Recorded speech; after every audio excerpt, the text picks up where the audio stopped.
You're not their parent. So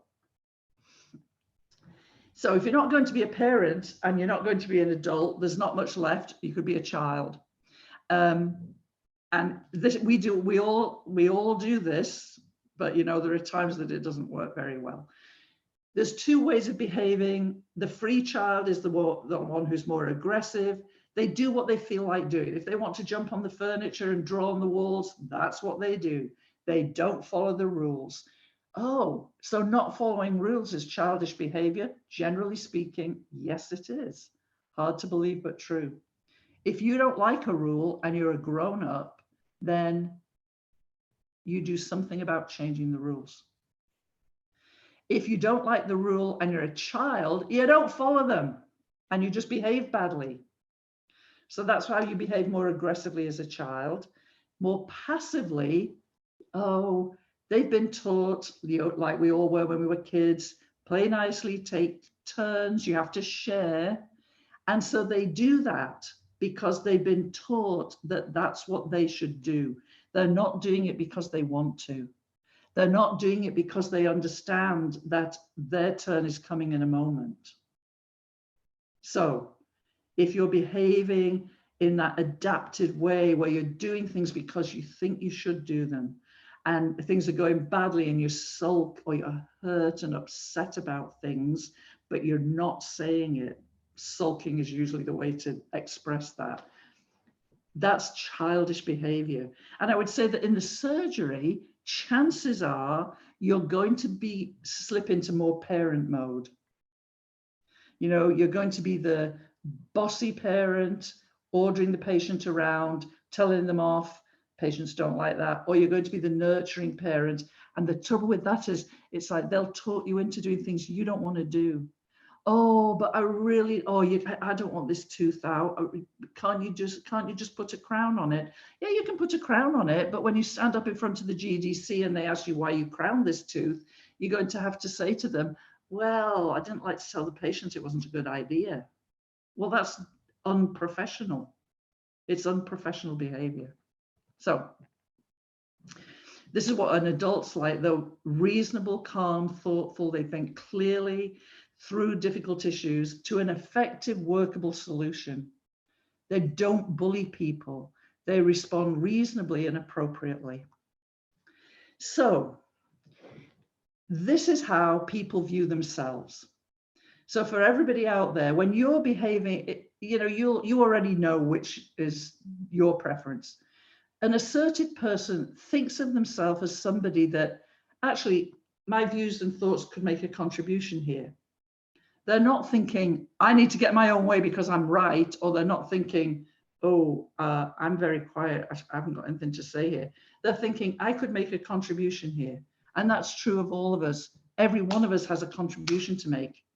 The aggressive person their view is, well, they should be listening to me because I know best. I know the answer. I know the answer to that. I mean, I have a friend who is exceptionally bright. They went to Oxford or Cambridge, did really well. They can't help themselves. They have to tell you that you're wrong. They can't let the opportunity go by. That gets old.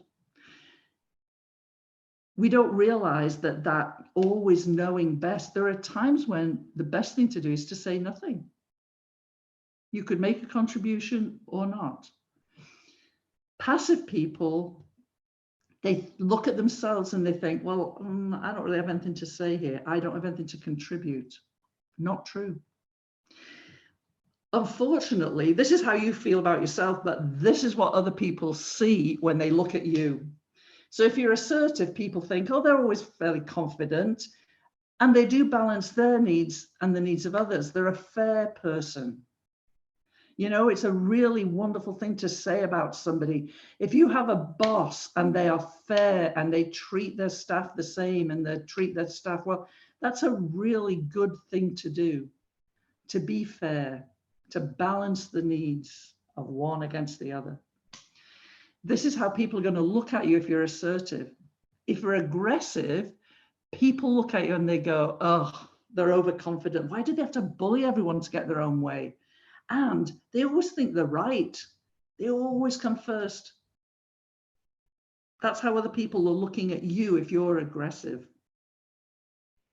If you're a passive person, people look at you and they think that you are unconfident and unsure.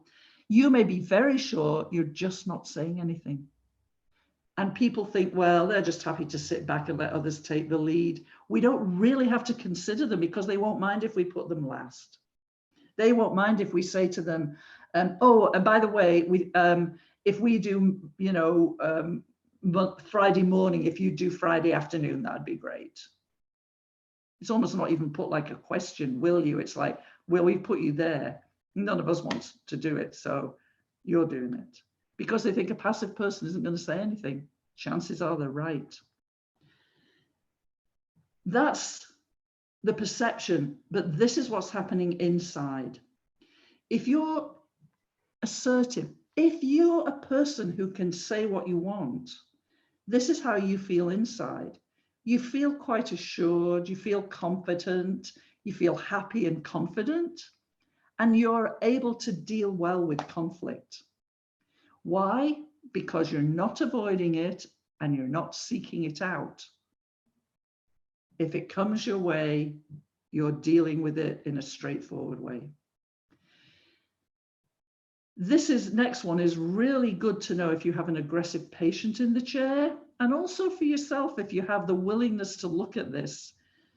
An aggressive person regularly inside themselves they feel angry and irritated and hot and bothered, and they get furious about things, and they feel blocked, like people are trying to put them down and keep them down, and they feel bizarrely unappreciated, out of control.